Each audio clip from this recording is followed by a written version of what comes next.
کہ مادی ترقی اور حصول جاہ کی طلب میں لوگوں نے اس کی افاقیت کو سمجھا نہیں۔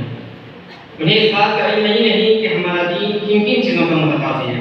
انہیں پتہ ہی نہیں کہ ہمارا مذہب ہر درد کی دوا رکھتا ہے، ایک کامل دستور حیات ہے جو زندگی کے ہر موڑ پر ہماری رہنمائی کرتا ہے۔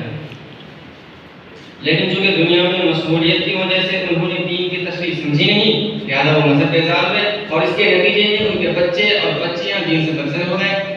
اسی کو اقبال مرحوم نے کہا تھا، مثل انجم افق قوم پہ روشن بھی ہوئے، بت ہندی کی محبت میں برہمن بھی ہوئے، شوق پرواز میں مہجور نشیمن بھی ہوئے، بے عمل تھے جوان دین سے برسر بھی ہوئے۔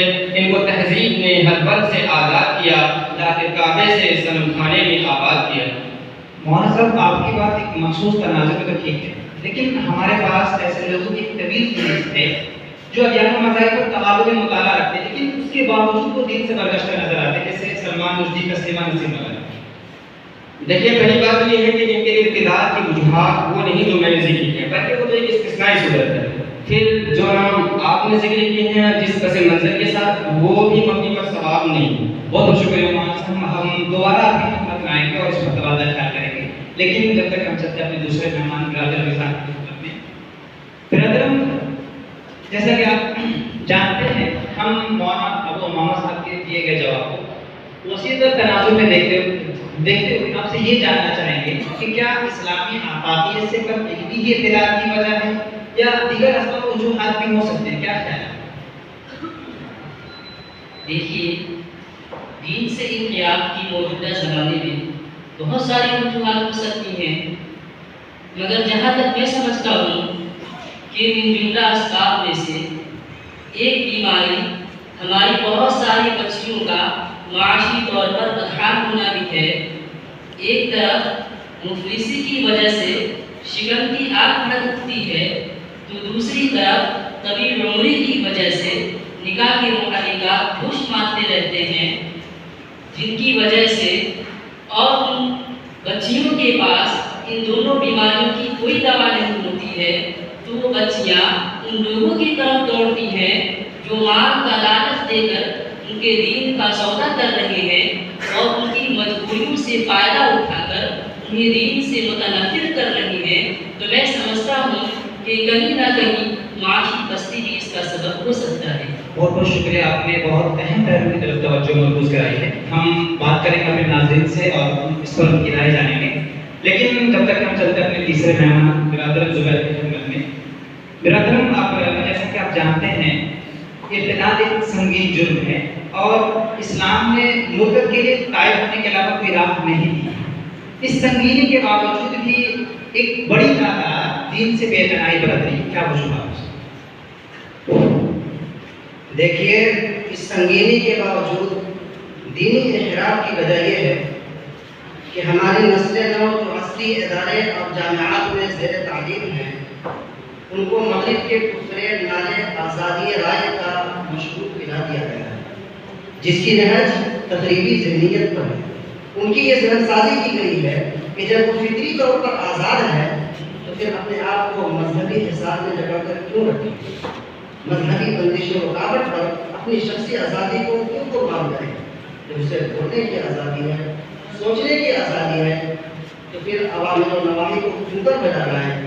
انہی دار مدرج پر وہ اپنے دین کا سودا کر رہے ہیں۔ بہت بہت شکریہ آپ کا، آپ نے اظہار خیال کیا ہماری اس بحث میں۔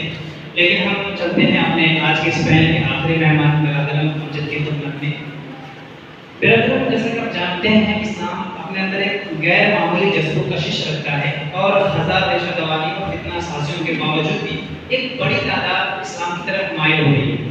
مگر میرا سوال آپ سے یہ ہے کہ اس کے اپنے ہی لوگ اس سے کیوں گریزاں اور اس قدر کیوں متنفر کہ بڑی تعداد ارتداد کی طرف مائل ہو؟ سب سے پہلے تو محترم نور النور صاحب، ہم آپ کے شکر گزار ہیں اور کہ آپ نے ہمیں اس بحث میں شرکت کا موقع دیا، اور منتظمین سجاد کو مبارکباد پیش کرنا چاہتے ہیں کہ انہوں نے اس پلیٹ فارم سے اس طرح کی بحثوں کا آغاز کیا۔ اب رہا آپ کا سوال، تو جواب یہ ہے کہ فتنے ارتداد کے اسباب میں سے ایک اہم سبب جدیدیت کا ناقابل سیلاب ہے۔ جدیدیت نے ہماری سابقہ اور موجودہ علم و دانش کے سامنے جو چیلنج کھڑا کیا ہم کا حل پیش کرنے سے قاصر ہیں اور بہت سے حل ایسے ہم نے پیش کیے جس کا عملی طور پر نفاذ ممکن نہیں. بچی کچی کس موجودہ سرمایہ دارانہ نظام میں کھلی کر قول و فعل کا تضاد کردار و عمل کی دوری موجودہ سرمایہ دارانہ نظام کا بنیادی عنصر ہے. ہمارا نوجوان طبقہ جب اس کردار و عمل کی دوری کے خلاف تہذیب کی پناہ لیتا ہے تو انہیں یہاں بھی انہی سوالات کا سامنا کرنا پڑتا ہے جس سے وہ قرار حاصل کرنا چاہتا ہے. نتیجے میں وہ تمام چیزوں کا باغی بن جاتا ہے اور جو مذہبی شعار ان کے سروں کا تاج تھا اسے بھی وہ اپنے پیروں کی بیڑی کرتا ہوتا ہے اور دین سے گریزا ہے. بہت بہت شکریہ. ہم اپنے مہمانان کے مشکور ہیں کہ انہوں نے اس بڑھتے ہوئے مرض کی تشخیص کی اور اس کے اسباب و عوامل تلاش کرنے میں ہماری مدد کی. پلیز ہمیں پتہ چلا کہ اس بڑھتے ہوئے ابتداء کے محرکات کیا ہیں. دوستو ہم اپنے مہمان سے اس مسئلے کا حل بھی دریافت کریں گے. نیز اس موسم مرض کے سرطبات کی کیا تدابیر ہو سکتی ہے ہم اس پر بھی تبادلہ خیال کریں گے تاکہ معاملے کے نتیجے تک پہنچنے کی کوشش کریں. مگر ایک چھوٹے سے بریک کے بعد جب تک کہ آپ ملاحظہ کریں آج کے دن کی اہم سرخیاں. ناظرین آپ کا میزبان محمد دلشاد استقبال ہے آپ کا سجاد ٹائمز میں. حاضر ہوں آج کی اہم سرخیوں کے ساتھ. دوران درس قیام اور ماہ کرام کے خلاف انتظامیہ کا ڈنڈا سر. اچانک بڑے چھاپوں میں کی طلبہ سودے ہوئی گرفتار. انکار کی پر سوتروں کے انوسار یہ گروائی ترجمہ کے بجائے بہتر تعلیمات کی جانب سے کی گئی. اس تبدیلی کی وجہ تحال سامنے نہیں آ سکی. موبائل فون دارالعلوم اپنے زوروں کھلے عام موبائل کے استعمال کی وجہ سے کئی طلبہ کا احساس یہ طلبہ ٹھکانے لگانے والے اعلان سے لاپرواہی کرتے ہوئے پائے گئے تھے. ہفتوں سایہ والوں پر ٹھکا پڑا طلبہ کو اسباب معاملات سنانے کا کیا پاور یا مرنے کی صورت میں بندش نظام کا انتباہ. دورے کے طلبہ مسلسل حاضری سے پریشان گھنٹے میں پابندی سے حاضری کا واضح اثر دیکھنے کو ملا. اب کچھ طلبہ گھروں کے بجائے تصویری جھوٹے ہوئے نظر آئے. وقت سے پہلے 20 شفاہی امتحان کے اعلان کا نمایاں چائے کھانے کے دوران موسم القرآن پر نوٹ خریدنے والے طلبہ کا ہجوم. رات 12 بجے کے بعد بھی شبہات کا ٹکراؤ جاری. مکتبہ نے معاملے کی سنگینی کو دیکھتے ہوئے ڈرائیور پر ووٹ دینے کا کیا فیصلہ. سجاد کے دفتر میں توڑ پروگرام کے بعد مٹھائی ملنے کا تھا معاملہ. انجمن کے صدر درسنائی پڑتی قرض کی وجہ سے بھی پریشان. دارالعلوم کے صدر مدرسی مولانا سید ارشد مدنی کی طبیعت سخت خراب. دعائیں صحت کی ابھی. اہم خبروں کے لیے بڑے رہیں سجاد ٹائمز کے ساتھ. پھر ملیں گے اگلے پروگرام میں انشاءاللہ. خدا حافظ.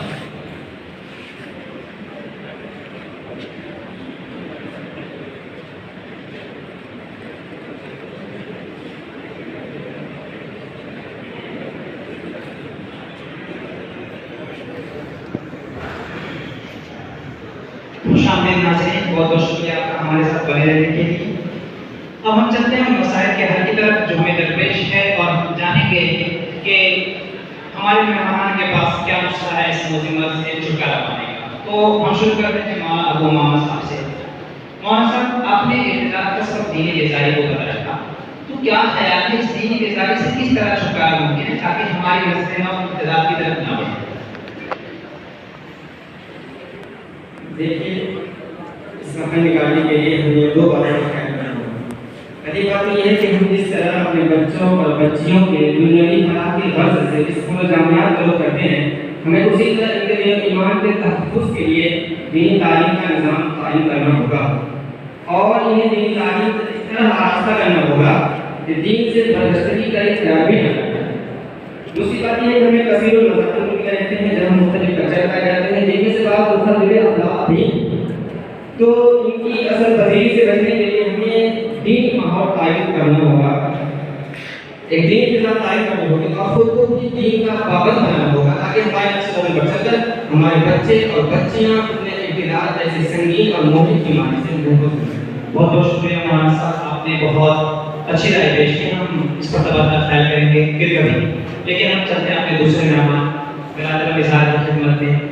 برادر ان جملہ اسباب میں سے ایک سبب یہ بھی سامنے آتا ہے کہ معاشی پستی کی وجہ سے ہماری بچیاں دین سے سرگشتہ ہو رہی ہیں. تو کیا حل ہے آپ کے پاس, کیسے بچائیں گے ان بچیوں؟ دیکھیے اس پر پرہیز کرانے کے لیے ضروری ہے کہ ہم نکاح کو آسان بنائیں اور بیجا رسم و رواج اور جہیز جیسی رسومات کا خاتمہ کریں, کیونکہ بیجا رسم و رواج کی ادائیگی بوجھل بن جاتی ہے اور غیر مستطیع بچیوں کا بر وقت نکاح نہیں ہو پاتا ہے، جن کی وجہ سے وہ غلط راہ اختیار کر لیتی ہیں، تو ایک کام ہمیں یہ کرنا ہے۔ اور دوسری بات یہ ہے کہ دین سے انحراف یہ کوئی شخصی نقصان نہیں ہے، بلکہ اس سے قوم و ملت پر آ جاتی ہے۔ اس لیے اس سلسلے میں امت کے متمول افراد کو پیش قدمی کرنی ہوگی اور ان غریب بچیوں کا بر وقت نکاح کرنے کا انتظام کرنا ہوگا، تاکہ کوئی بچیاں اپنی عاقبت کو خراب نہ کرے تو اس پر گرفت ہو سکتی ہے۔ بہت بہت شکریہ۔ ہم چلتے ہیں اپنے تیسرے مہمان برادر امجد کی خدمت میں۔ برادر دوران گفتگو یہ بات بھی سامنے آئی کہ جدیدیت بھی کہیں نہ کہیں اس فتنے کو بڑھاوا دینے میں معاون ہے، تو کیا خیال ہے آپ کا اس فکر سے کس طرح مقابلہ ممکن ہے؟ جدیدیت موجودہ زمانے میں ایک ایسا فتنہ ہے جس نے ماضی کے تمام مسلمات کو ایک طرف قرار دیا ہے۔ جدیدیت صرف اسلام کے لیے چیلنج نہیں، بلکہ اس نے ٹھوس نظریاتی طبقے میں ایک ایسی کشمکش پیدا کر دی ہے کہ نجائز راستہ نہ پائے۔ جدیدیت کے فتنے سے نمٹنے کے لیے ضروری ہے کہ ہم ان کمی گاہوں کا پتہ لگائیں جہاں سے جدیدیت بھاگ لگاتی ہے۔ ایسے دو محاذ پر ایک علمی اعتبار سے ضروری ہے کہ ہمارے پاس ایسے افراد ہوں جو جدیدیت کے موجودہ علم و دانش کو ان اسلوب میں سمجھا سکے جن کے وہ عادی ہیں، نیز جدیدیت کے ذریعے پیدا کیے گئے مسائل کا قابل اطمینان جواب فراہم کر سکے۔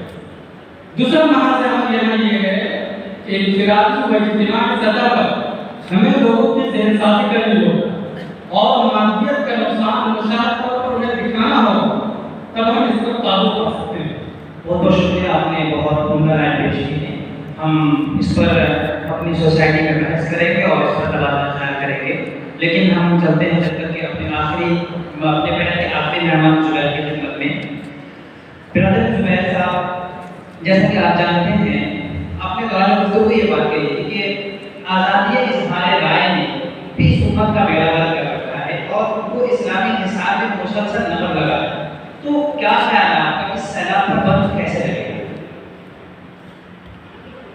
دیکھیے، یقیناً اسلام آزادی کا حامی ہے، اس نے ہر محاذ پر انسانیت کو فریڈم دی ہے، مگر اسلام میں اس غیر محدود آزادی کا کہیں بھی کوئی تصور نہیں ہے جن کی وہ بات کرتے ہیں۔ اسلام اس آزادی کا بالکل بھی رعایت نہیں ہے جن کو مغربی کلچر فروغ دے رہا ہے، بلکہ اسلام نے پوری معاشرت کا خیال رکھتے ہوئے انسان کو ایک محدود دائرے تک آزاد چھوڑا ہے تاکہ آزادی کے نام پر معاشرے کے کسی فرد کو غضب نہ پہنچا سکے اور امن کے خیال میں ممکن ہو۔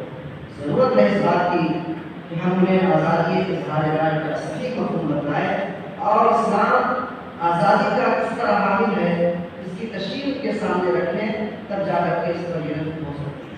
بہت بہت شکریہ تمام مہمانان کا کہ آپ نے ہمارے ناظرین کے لیے وقت نکالا۔ ناظرین، مجھے لگتا ہے کہ آج کے ہمارے اس بیان میں اور مہمانان نے بہت ہی واضح انداز میں حقائق سے ہمیں آگاہ کیا ہے اور اس موضوع مرض کے سدبات کی کافی اور شافی تدابیریں مہیا کی ہیں۔